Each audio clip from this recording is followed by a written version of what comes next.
Hey guys, today we're back with another review. And today on the channel we're going to be reviewing the M&P 2.0 10mm. Stay tuned for this one.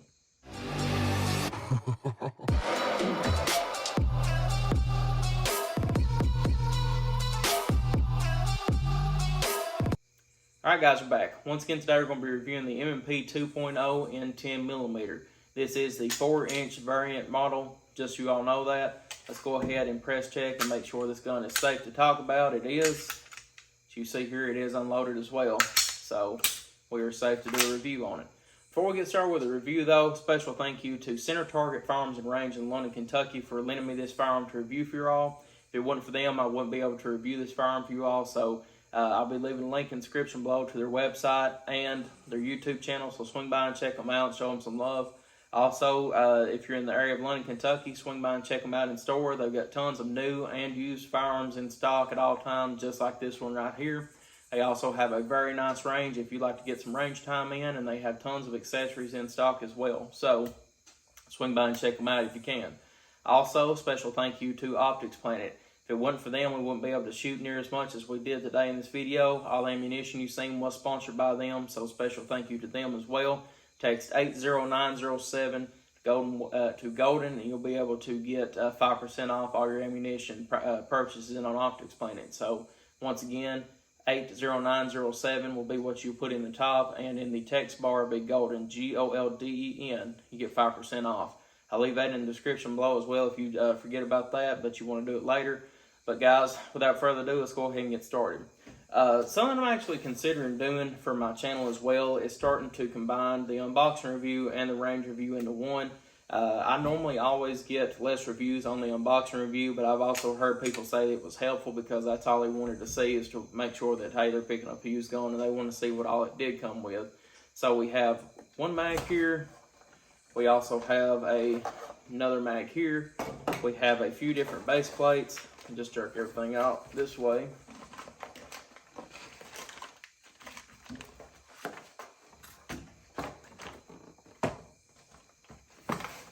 Alright, have your flag that you put in the chamber, your M&P 2.0 manual, congrats, protect your investment, Smith & Wesson, California firearms warning, thank you for that, and that's about it with your paperwork.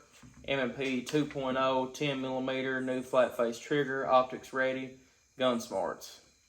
Okay, you also have 3 different back straps. You have a medium large, you have a large, and you have a medium. And this one that's on it is currently the small. We'll be talking about that a little bit later as well. In here you have the plates for the optics. I'm not for certain exactly which all plates this will go for, but this is a plate that it does come with from factory, and it is a little bit, feels kind of like grip tape, but not as bad, maybe a 100, 200 grit sandpaper. It feels pretty good, don't get me wrong, but that's the pretty much optic that the optics plate that comes on it from factory. Also here, another magazine, so you get 2 15-round magazines from factory, so a lot of firepower in this little gun. So let's go ahead and get started with a review. Up in front, you have a tad bit of a crowned barrel, not much, but just a tad bit to help, I guess, keep your rifling protected. You have suppressor height sights. They are not night sights, they're just straight white sights. But at the same time, they're actually very good sights. That front sight is very skinny, so I like that about it. You can see some good light coming through on both sides. You can get a good straight up target shot on it as well. I don't like sights that fill in the entire back of it, because then it's hard to make sure that you're right in the center. I like these sights pretty well. Just kind of wish that they was maybe night sights as well, not just white sights. They are suppressor height, looks like maybe a tad bit lower than suppressor heights. I think they have it as well to where if you wanted to put a red dot on here, you could still see your sights to the bottom of the red dot without having to either get a smaller plate or raise the sights up any further. So I like that about it. You have a 3-slot Picatinny rail here on the bottom. You have front cocking serration, so you can either press check if you want to, or you can rack the gun from the front or the back. Also here on the back you have your serrations as well.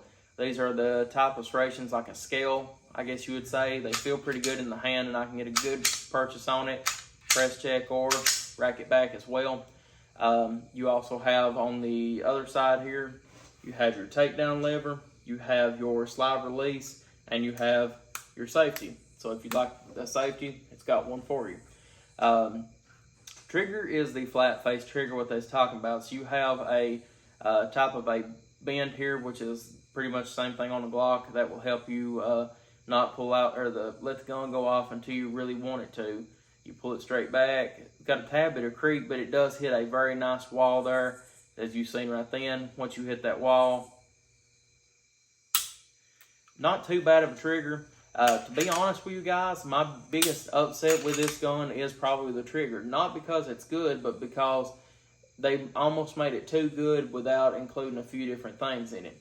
What I'm saying is that once you're shooting and you let it off after you just fired off a round, see, I can barely hear that, and it's pretty dead silent besides the frogs and everything outside.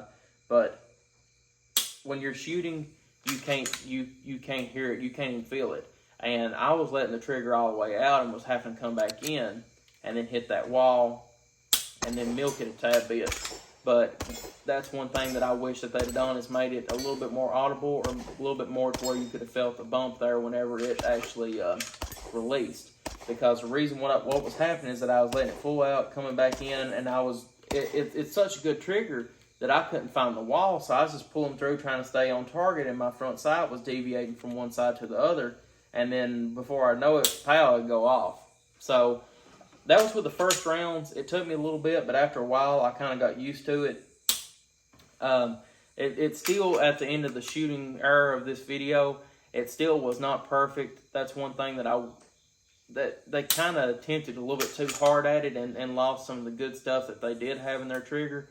Like I couldn't even, you can't even hear the reset in it. That's one of the only bad things about this gun that I can see, though. The magazine release is where that you normally have it in a Smith & Wesson. You can still hit it from a full grip if you want to, but it's better if you turn the gun to the side, let it in, and come back around with it. One of the nicest things I've seen that they've done lately is a full stippling job on their firearms now. Because this gun right here, it feels like it was stippled aftermarket, if you all know what I mean. If you all, back in the day, in the mid to 2010s, whenever everybody was stippling everything with a hot iron, I mean, it feels just like one of them, so it's a very good grip.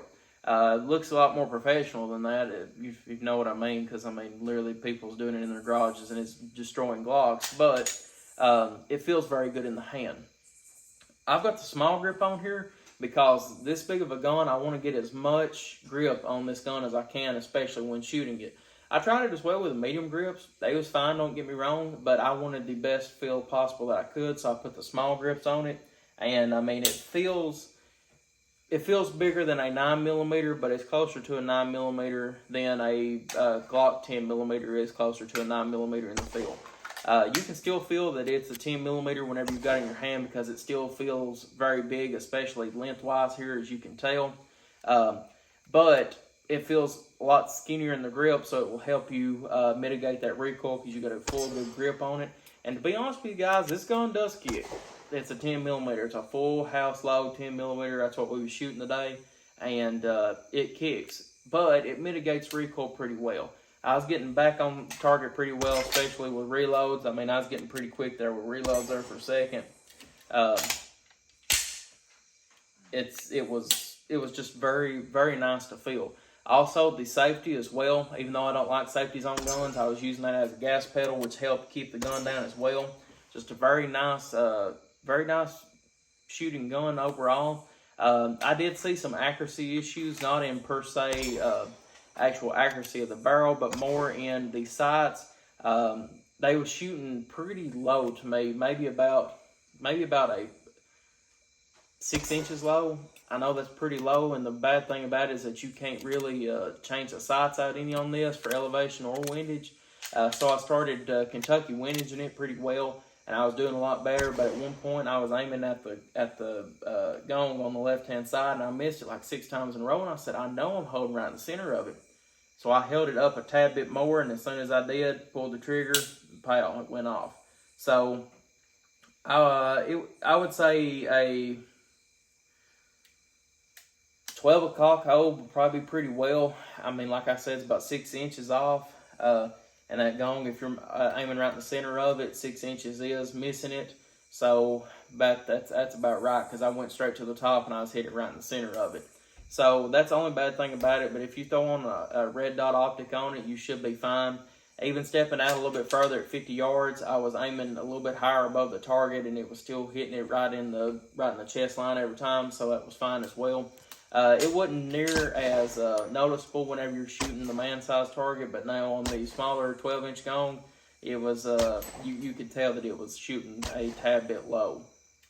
But overall, though, guys, very nice pistol. And I'm liking what I'm seeing here. Personally speaking, would I buy this one? If I did want to either of them, I would more likely go for the M&P 10mm full size. I'm not for certain if it's a 4.5 or a 5-inch gun. For some reason, I feel like it is a 4.5 inch. Correct me on that if I'm wrong, though, guys. But I would rather go for the longer gun, mainly because, like I was saying in multiple other videos, I can still carry Glock 34 every day, so length has nothing to do with me. I would rather have as long as barrel as I can get. I would really like one of these in 5-inch or maybe even 6-inch. But this was a very nice gun overall, and if this is something that you are looking into, I would 100% recommend it. Whenever it comes into failures today, we had one failure that was a pretty, not a catastrophic failure as in the gun blows up, but one to where if you're not trained, you're going to have some problems. What the one we seen today was that it was shot, come back and racked in, and the gun hung up on the actual top lip of the barrel. Sorry, had a mind fart right there for a second. And I went, tapped, re-racked, and whenever I re-racked, it literally hung right there in that same place. So all that you can do there is strip your mag and then just start racking as much as you can to try and get that out of there. And once your malfunction's done, bring it back, re-rack it, throw a new mag in there, drop slide, and you're back into work. That's something, though, that a lot of people don't train with. Before I got into law enforcement, I never trained like that. I just shot, and then if I had a malfunction, I'd sit there and look at it and say, well, crap, and just sit there and play around with it or hold it upside down or whatever else. But when you start getting into, firefights and stuff, the bad guy's not going to sit there and look at you and say, hey, fix your gun, we're going to be fair about this. He's going to try and kill you, and them seconds matter. But it was one to where I can't hardly say I know exactly what would have caused it. Maybe the actual magazine here, the back of the follower going too far down, and the bullet maybe pointing too far up, because whenever your slide goes forward, it would have had been pointing straight up for it to get hung right there and get catty cornered, as in like a vertical side, or not vertical, but a horizontal here, just like this. So, like I said, wasn't a catastrophic malfunction like the gun blowing up or nothing, but it was something that if you was in a firefight, you're in trouble. But that's only malfunction that we had today in 100 rounds, so not bad at all. So 1 out of 100 ain't bad, but that's just something that I'm not really for certain what would have caused that exactly. I know for limp wristing will cause failure to go in the battery, but this wasn't a failure to go in the battery. It wasn't a stovepipe, and wasn't a failure to eject, because it was just that cartridge sitting straight up, and then whenever I tapped and racked, it still didn't do anything. But that being said, I just tell you all straight exactly what I see, and that happened to me. But guys, overall though, if this is something you're interested in, I think Smith & Wesson done a good job on it. Mainly because I hated the Smith & Wesson normal M&Ps, the first generation. And after I went through the academy and seen how many M&Ps failed while I was up there, I just could not look at M&P again. But now this one right here has brought my faith back into the M&P line. This right here is a very nice pistol, and I think Smith & Wesson outdone themselves on it, to be honest with you guys. So, if you're interested in this gun, they've got this one right now used in stock at Center Target Farms and Range in London, Kentucky. You can find them online as well. I'm sure that they've got a few on there. And swing by and check them out, even if you're not looking for this gun, because they've got plenty in stock of anything you want. Another special thank you to them, and another special thank you to Optics Planet. Without them, we couldn't have shot near as much as we did today, and I sure do appreciate the ammunition that they give us. And also, once again, text GOLDEN, GOLDEN, to 80907, and you will get 5% off all ammunition. Great deal. And plus two as well, something to keep in your wheelhouse. You don't have to use it then. As soon as you get that code, you can save it for a decent amount of time. Use it later if you see a good deal on there. Just something to think about. But guys, once again, thank y'all for viewing as always. Like and subscribe for more gun reviews, and I'll see y'all in the next video.